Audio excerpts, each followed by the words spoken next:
Greetings, friends, and welcome. So, friends, I've been reflecting on my last video in which I talked a bit about history and took modern history to task. And I have to admit, I feel a little bit bad about that. See, I think I let modern history off a little bit light. Didn't quite push it hard enough. Fortunately, I intend for this to be a series of videos on the question of history, and so I have a little bit of time to make up for my prior deficits, and to maybe not be quite so accommodating in the future. Today, I'd like to look in particular at some of the historical roots of our idea of history, where it came from, where the word came from, and what that has to do with our contemporary idea. As usual, there is a lot here, and I'm only going to be able to look at this very briefly and from a very limited perspective. But I think that some interesting things might emerge. Let's begin with the word itself. I know, shocking, right? I'm going to be looking at the etymology of a word. And it goes back to the Greek, which is even more shocking, right? I mean, I never talk about Greek etymologies, ever. The word history comes down to us from the ancient Greek historia, which means an inquiry, an investigation. The word historia itself comes from the ancient Greek histor, meaning a witness or a judge. Now, this word appears perhaps most famously in the work of two great ancient Greek historians, Herodotus and Thucydides. Herodotus is best remembered for his work,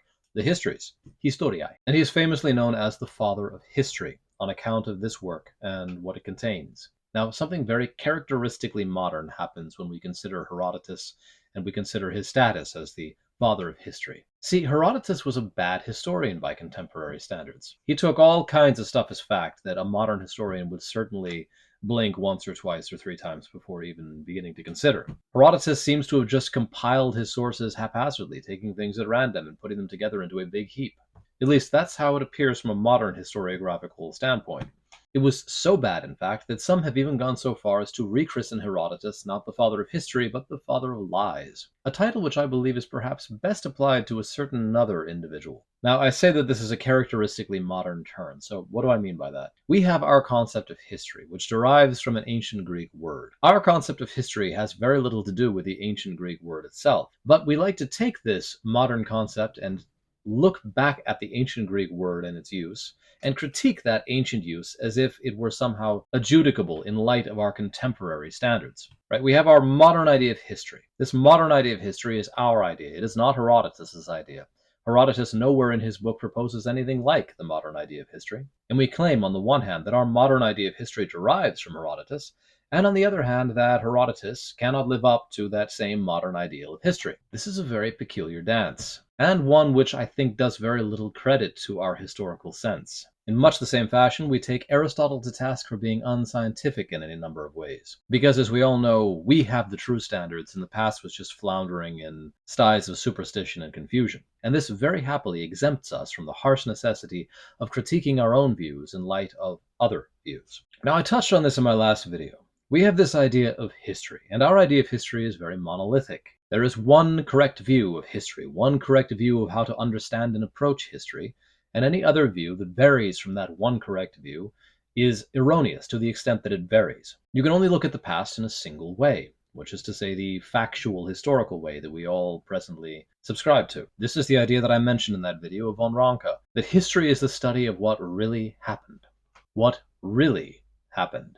What really happened? I mean, really, what really happened in the past? Do we know? Can we find out? How can we find out? Let's consider an example. I'm going back to my friend Hesiod.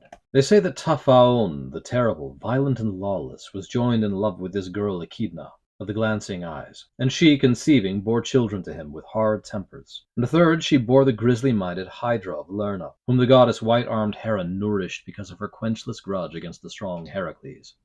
Yet he, Heracles, son of Zeus of the line of Amphitryon, by design of Athene the spoiler, and with help from warlike Iolaus, killed this beast with the pitiless bronze sword. So we have it on the authority of Hesiod that Heracles killed the Hydra. Is this history? Now, I think everyone nowadays would agree that it's definitely not history, but why not? So in the first place, there's the question of what Hesiod intended this to be, whether he intended this to be the recounting of events which actually happened, or something symbolic or poetic, whatever that's supposed to mean. These words don't actually belong to Hesiod. Hesiod uses none of them. So the most natural thing to do is to take Hesiod as presenting his view of the truth of the situation. These are things that actually happen. But how would we know? Wouldn't we have to find some kind of eyewitness to these? How wouldn't we have to find some kind of backup testimony or evidence upon which we could support them? And of course, Hesiod wasn't there. But Hesiod takes his account from none other than divine eyewitnesses. The Muses themselves recount this to Hesiod. So the witness is there. But we don't believe that Hesiod spoke with the Muses, because we don't believe that the Muses exist. We don't believe the Muses exist because we've never seen Muses. We have never spoken to Muses. We've never met anybody who has seen or spoken to Muses. Therefore, there's no evidence that the Muses exist. And yet, we also have never seen or spoken to Alexander the Great. We've never met anybody who did see or speak to Alexander the Great. I believe it likely that everybody who's now watching this video believes that Alexander the Great actually existed. We're willing to take his existence on the credit of the people who talk about him, but we're not willing to take the Muses' existence on the credit of Hesiod. Why not?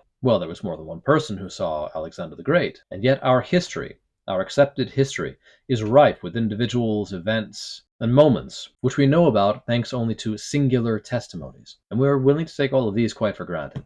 They strike us as being more probable than the story of Hesiod on the mountain talking to a bunch of divinities. And again, the question is why? There's a neat principle here which is often evoked, particularly by, say, the new atheists when they're speaking to the Christians or things like this, to the effect that extraordinary claims demand extraordinary evidence. It's not necessarily an extraordinary claim that Alexander the Great might have existed. It is an extraordinary claim that Hesiod spoke to the Muses. It's not extraordinary to think that Julius Caesar crossed the Rubicon. It is extraordinary to think that an individual named Heracles, himself a half-divinity, slew a divine being by the name of the Hydra.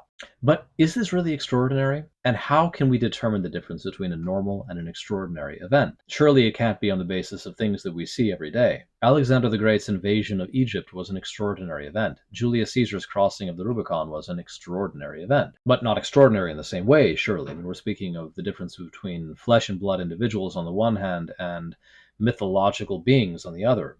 But what is a mythological being? To the ancient world, it was actually quite normal to talk about divinities and the meddling of divine beings in the affairs of men on a day-to-day basis. Consider Homer. We think that this is exceptional and extraordinary. The ancients did not. By what standard can we actually say that the ancients were wrong about this and we were right? Just because it doesn't happen anymore is not sufficient grounds to make such a claim. Just because we've never seen such a thing does not mean that it never happened. And this is the basic problem with our idea of history. We are always importing into any view of history our own understanding of how things work. All of history is like this, whether it be contemporary history or past history. And nowhere does this show so much as in our idea of history itself. When we say that Herodotus was not a good historian, we mean to say that by the standards that we have established, Herodotus was not a good historian. But those are not Herodotus's standards. We have to ask what Herodotus was doing. What did Herodotus believe that he was up to? And this is the question that never gets asked. We just presume that he was trying to be a historian and going about it badly. Now, Herodotus was critiqued even by some of his contemporaries for bringing things into his work which they regarded to be mere superstitions or wives' tales. Now, Herodotus was not a stupid man. He knew the difference between fact and fiction. He makes this clear in innumerable points in his own work, where he critiques any number of different stories, any number of different geographical descriptions of places. He stakes his very reputation on his own geographical redrawing of the map of the Nile. He knew the difference between truth and falsity. Now, if we go about this on the understanding that Herodotus merely wanted to understand what really happened, whatever that means, then we'll inevitably come up against the problem of the fact that Herodotus simply wrote down everything that he heard, or most everything that he heard. This is in fact his own stated purpose. Throughout this entire history, it is my underlying principle that it is what people severally have said to me and what I have heard that I must write down. And in the very opening line, Herodotus explains why he does this. I, Herodotus of Halicarnassus, am here setting forth my history, that time may not draw the color from what man has brought into being, nor those great and wonderful deeds manifested by both Greeks and barbarians fail of their report. And, together with all this, the reason they fought one another. Thucydides has very similar remarks in his own history. Toward the beginning of his work, he writes, those cities that were great in earlier times must now have become small, and those that were great in my time were small in the time before. For example, at one point in his work, he says, it is impossible to discover clearly what happened in the previous era or in the still more remote past. He speaks of past events being absorbed into the fabric of myth. Now, Thucydides is spoken of in much more flattering terms by the historians. He is considered perhaps to be the true father of history, insofar as he was the first historian who actually kind of reflects our contemporary idea of history. So if we look at the work of Herodotus from the point of view of contemporary history, it's clear that the man was a great blunderer. He just took everything and put it in there. Things that he heard from the local bar, some guy he talked to on the street who told him such and such, what Grandma Marina was saying the other day. So let's come back to what Herodotus himself tells us about his intention. He says that he is interested in making sure that time does not draw the color from what man has brought into being. Both Herodotus and Thucydides were acutely aware of the destructive power of time. They were acutely aware of the fact that time destroys its children, that Chronos eats his children. And these men in some way put themselves into contest, into agon with time itself. They were going to record for posterity all of these things so that these things would not be lost. But what were they recording? Were they recording events? Were they recording facts? Interesting fact, neither of these words really exists in ancient Greek, certainly not by the understanding that we have of these words. Both Herodotus and Thucydides speak instead of ta erga, and this means something like deeds or events or happenings. They also speak of ta kleos, meaning glory, the rumor of events and deeds. Something similar to our old English word jests. Now we have this idea of history that we're going to describe the things that actually happened. And as I pointed out in my last video, it's not really clear what this is supposed to mean. What exactly does it mean to say that something happened in such and such a way? Does it mean that if I had been there, I would have seen it happen in this way? How could I have seen it happen in this way? Take an example again. Caesar conquered Gaul. This is a statement of historical fact by any contemporary standard you please. How do I know this really happened? What does it mean to say that it really happened? I mean, if I had been there at the time, how could I have seen Caesar conquer Gaul? It is a thing that spanned years in an enormous geographical area. Does it mean that I would have had to have been present with Caesar for the entire time as he moved through Gaul and conquered it? At what point did Caesar conquer Gaul? Was there just one day that he finally done it? Was it after a specific battle? At what point in the battle did it happen? And what is an eyewitness testimony in a case like this? Now, the Greek historians definitely base their work on a distinction between eyewitness testimony on the one hand and mere hearsay on the other. This is a fundamental distinction to all past times, one which incidentally is presently being degraded and eroded very, very rapidly by things like artificial intelligence, deep fakes, things like this. We're coming very swiftly to a point at which even eyewitness testimony of certain kinds is not any more credible than hearsay. And that's going to have some very interesting consequences for all of us. And you see, part of the trouble here is that we actually all rely on standards which transcend the question of eyewitness testimony. Let's take an example. Let's suppose that you're speaking to somebody on a video call, a person that you've never actually met in real life. You know this person only through the internet. Now you see the video of the other person's responding to you. You're having a conversation. Can you be sure that that other person exists? Now you're basing a lot on your eyewitness testimony, but that eyewitness testimony could be compromised in a number of ways. There might be filters over that person's face that you don't know about. That person could conceivably be simply the creation of some kind of very sophisticated computer program, but you're not liable to believe that, unless you have reason to. You rely instead on your feeling of connection with that person. It's a feeling which underlies and transcends any kind of mere evidential aspects of the question. It's the humanity of that other person, the way in which you feel yourself to be connected to that person. And that is a far truer measure of truth than any mere visual cues you might receive. So when we say that something in the past really happened in such and such a way, what really happened at such and such a moment, what do we mean by that? What does it mean to say that it didn't happen in another way? Let's take a look at Herodotus for a moment. Herodotus is famous for stating in his work that custom is king. This appears to be actually a borrowing from the poet Pindar, which itself is an interesting point, particularly given Thucydides' hatred of the poets. Custom is king, by which he means to say that the ways that a given people live and the way that they view the world has a radical sort of control over their various manifestations as a people, their decisions as a people. When he speaks in his very first opening line about the conflicts between the Greeks and the barbarians, he means in part this. These are two peoples of very different customs who came to blows because of their differences in custom. Now, how do you discover what those differences in custom are? Our contemporary approach would be to list out their differences in custom. The Greeks spoke Greek. The barbarians spoke a number of other languages. The Greeks had such and such a political structure. The barbarians had such and such a political structure, etc., etc., etc. Already the distinction itself between Greek and barbarian appears to be the artifact of a Greek way of looking at things, so that's already the consequence of Greek custom. The very word barbarian is based on the fact that the barbarians just said bar, bar, bar all the time, right? They couldn't speak Greek. But if you list out all of these differences in custom, will you actually have a keener sense of what constituted those peoples. If you gave me, for example, a comprehensive list of all of the customs of Americans, would that suffice for going to the United States and living amongst the Americans? Would you be able to see the Americans with any degree of clarity simply by knowing that they live underneath a constitutional democracy, have a president, speak a peculiar kind of English, tend to eat steaks and hamburgers, drive big cars? Would that be enough? Or isn't there something much more fundamentally important underneath this? The way that they view the world, the way that they interact with one another, their sense of things. What appears to be normal and appears to be strange to them, both in their own cultures and in other cultures. What their hospitality and generosity actually feels like to people who receive it. What American energy actually feels like to people who come in contact with it. But these are the more important things. These are the more fundamental things, the more really tangible things. History means investigation. An investigation into what, though? An investigation into the past, into the events of the past. No one is interested in a comprehensive list of the events of the past. No one. Not the most meticulous historian is interested in such a thing. No one cares what Napoleon Bonaparte had for breakfast the day before he escaped from Elba. No one cares whether King Henry II of England had a birthmark. Nobody cares what the precise temperature was on the Galapagos Islands on the day that the French under Charles VIII marched into Rome. We are interested in some facts and not other facts. So our investigation is in part an investigation into the stuff that matters, the really important stuff. It's not what really happened, it's what really mattered. And how do we determine what really mattered? Well, people tend to write down the things that they consider to be important. So if we just look at past historical records, we at least have some basic understanding of the things that people at that time regarded as being the fundamental things. But those things might be very different from what we would consider to be the fundamental things. The account that is given of the invasion of a country, for example, is going to be very different whether you regard that account from the point of view of the invaders or from the point of view of the invaded. Consider the Sea Peoples when they drove into Egypt, for example. The only accounts that we have of that event come from the perspective of the Egyptians, not from the perspective of the Sea Peoples. And it is indubitable that we would have been given a very different series of events, a very different series of salient moments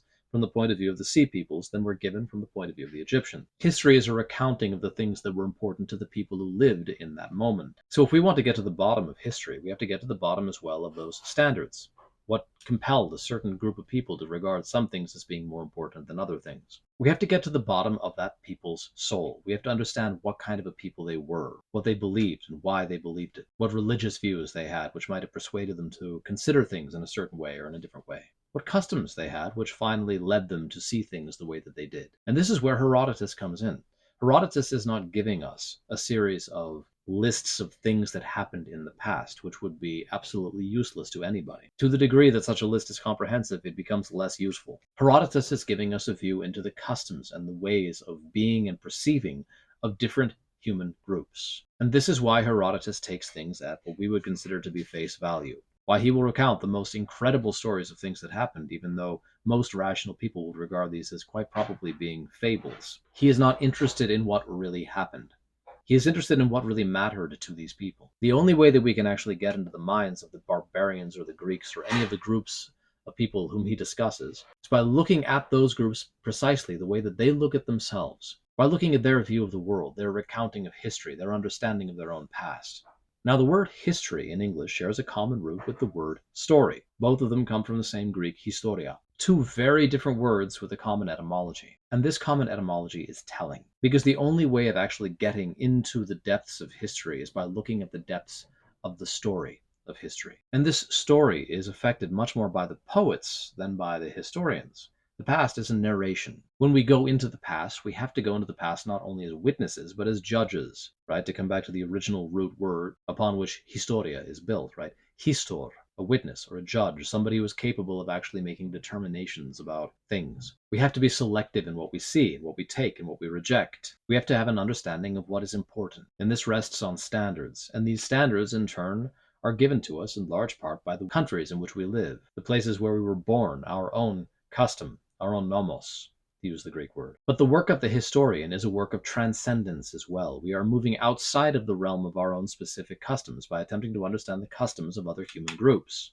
And in this comprehensive understanding, this movement away from our own specific ways of viewing things, our own specific limited vision of the world, we begin to enlarge our view of the world. This is the great beauty in traveling as well. This is why it's such a wonderful thing to travel with somebody with whom you can discuss all these things, with whom you can see these things in a common light and from a common vantage, with whom you can actually experience different things with open eyes, with whom you can experience the world. I mean, we say that this kind of traveling will expand your consciousness, and what we mean by that is that it opens your eyes to alternative views of the world. This is the same thing that history was originally supposed to be. Herodotus's movement through different cultures and different peoples and different civilizations of his time, with the view to understanding them as they understood themselves, was an attempt to transcend his own limitations and to gain a more comprehensive and universal view of the world. And this is why Herodotus could say that he believed that his work would be a gift for all times. Thucydides says something similar. Thucydides has a very different approach, and I'm not going to go into that right now.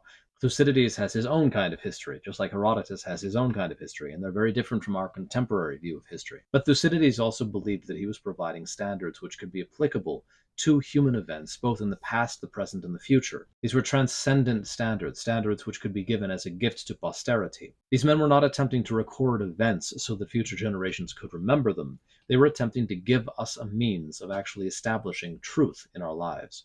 And this is why history is fundamentally connected to philosophy, why philosophy proceeds from this knowledge, this awareness of the difference between human groups, and attempts to arrive therefrom at an idea of the truth, the things that do not change, the eternal things. Philosophy does this in a very different way, but the work of the historian is similar. Like the original historians, let's call them historians. Let's just get rid of historian altogether. Historian is somebody else.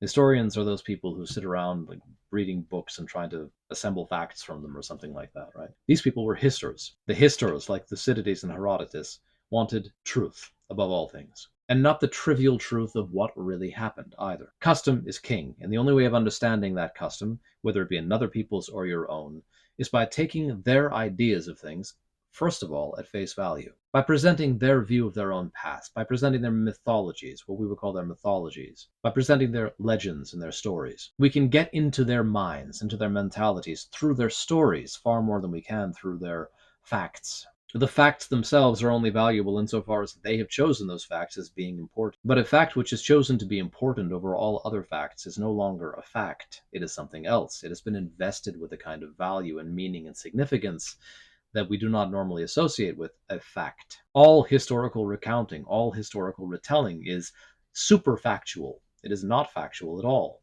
Our idea of history is actually a very limited view of history. And we would be able to see this if we weren't so completely immersed in it that we can't even get out of it sufficiently to actually look prior views of history in the face and to consider them rationally and seriously and intimately. Our idea of history is an example of our specific custom, and we can't break out of that because we're so invested in it. Now, the original idea of history and modernity was actually an attempt to transcend all of these limitations via science. We were going to come to some kind of objective, final view of the laws that govern human events and that regulate our lives through the scientific method. It was an attempt, that is to say, at the same kind of transcendence. And the great irony is that the failure of that attempt has locked us into a very caged perspective, which actually prohibits us from getting into the wider perspective through individuals like Herodotus or Thucydides who could help us to do this, because we're trying to understand them from our very limited perspective. We need Herodotus's history to break us free of our own history. And to the extent that we approach his history from our historical vantage, from our idea of history, from a historical point of view, to that extent we fail to actually get into his point of view, and we remain isolated and locked and confined and prisoned in our own. This is the importance of the study of the past. Not a historical study, the way that we understand the word, but a historical study in the way that Herodotus understood the word, for example. And he's only one example. Again, Thucydides has a completely different view, and I intend in at least one more video in this series to discuss some other possible views of the past and of history. We need an openness which is precluded by our own views. We have to break free of our own views. We have to learn to take our own views critically. Now, one of the great things about the scientific method, and one of the great things about our contemporary manners of philosophy and of reasoning, is that it at least provides us with a certain degree of liberty about these things. We can, through these different approaches, attain a kind of openness, but only if we don't take them dogmatically, only if we don't take them for granted. Now, the question of what kind of truth could be contained in myth or in legend is an enormous and fascinating question, and I mean to look at that in my next video. The question of a literal interpretation of a text as against a symbolic interpretation of a text, and whether this division, this dichotomy, can actually be maintained at all. But I think that Herodotus's approach already tells us a great deal in this regard. You cannot understand a past people if you take all of their myths and all of their religion to be simply a great error which is extended over the face of existence. If you consider those things to be false, pure and simply false, then you will never attain any kind of understanding of that people or any kind of comprehension of the way that they viewed the world. You have to be able to suppose for a moment that Hesiod really stood on a mountain and communicated in some way with the Muses. You have to be able to suppose that Athena and Ares came down and fought side by side with the Greeks in their war against the Trojans, or vice versa, as the case may have it. You have to be able to suppose that these are not just figurative, but that in some way they are actually true. Now, what that might mean is the question for my next video. For now, I just want to leave you with this. Anytime you hear the word superstition used, particularly in a modern context, it would be well to ask yourself if you are not dealing with the great superstition of our time. The superstition, that is to say, according to which the only valid way of viewing the world is a kind of contemporary, pseudo-materialistic, scientistic approach. The only way of actually seeing things clearly is through that lens. That is the great superstition of our time. And it is the superstition that we should be exerting ourselves continually to try to supersede, which is why we need thinkers like Herodotus. If you carefully read a book like Herodotus' Histories, it could change your life. That's probably not going to happen if you read a factually impeccable biography by, say, David McCullough. I mean, I like David McCullough, don't get me wrong, but he's probably not going to change your life. His factual inerrancy does not rise to the level of the meaning of Herodotus. Okay, so a couple of questions emerge from this, and I'm going to be looking at those more carefully, and I think probably the next 2 videos, I think I might do 2 more videos. Let's call it 2 videos. Let's just see where it goes. Let's say that this is going to be a series of 4 videos, and I'm halfway through it. You are halfway through this. Maybe I'll stop at just 1 more. I don't know. What do you think? Any feedback on this? Should I just keep going? Should this become my niche? There's no way this is going to be my niche. I don't want this to be my niche. I don't want niches at all. Just to say that again. It would be a very strange niche anyway, wouldn't it? Different ways of looking at history.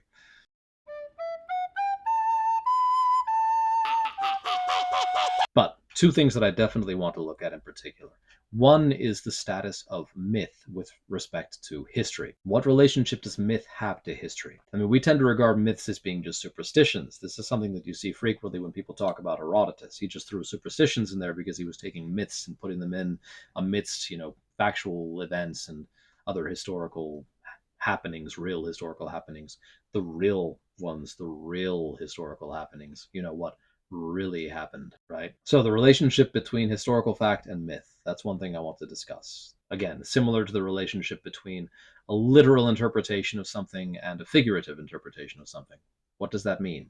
Can we make sense of that? Spoiler alert, I don't think so, at least not as clearly as we like to believe. And the other thing that I'd like to look at is where our contemporary idea of history actually came from. Where did we get this notion of history, and what does it mean for us? There are definitely advantages that come from it. When we put pack rats to shame with the sheer mass of data that we collect about everything, and that can be useful. It can be interesting if you're capable of going through it in a meaningful way.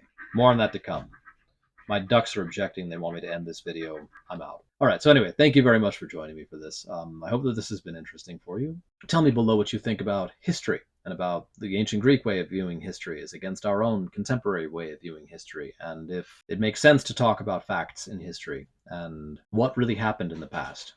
What really happened? What really happened? Please remember, if you enjoyed this video, leave me a like. Just leave one right down there. You can just drop it right down there and just leave it. Leave it. And be sure to share this video as well with other people who might be interested in such absolutely obscure things. Please remember to subscribe both to this channel and also to my Substack channel, where I have, is it a channel? Is it a Substack channel? Is that what they're called? Subscribe to my Substack, where I have an ongoing, serially published Western, where I'm putting out about a chapter a week, or I should say a chapter precisely about a week, about every week. Okay? And I'll look forward to seeing you next time for the next installment of The History of History with John Bruce Leonard. All right. Thanks very much, and until next time, farewell.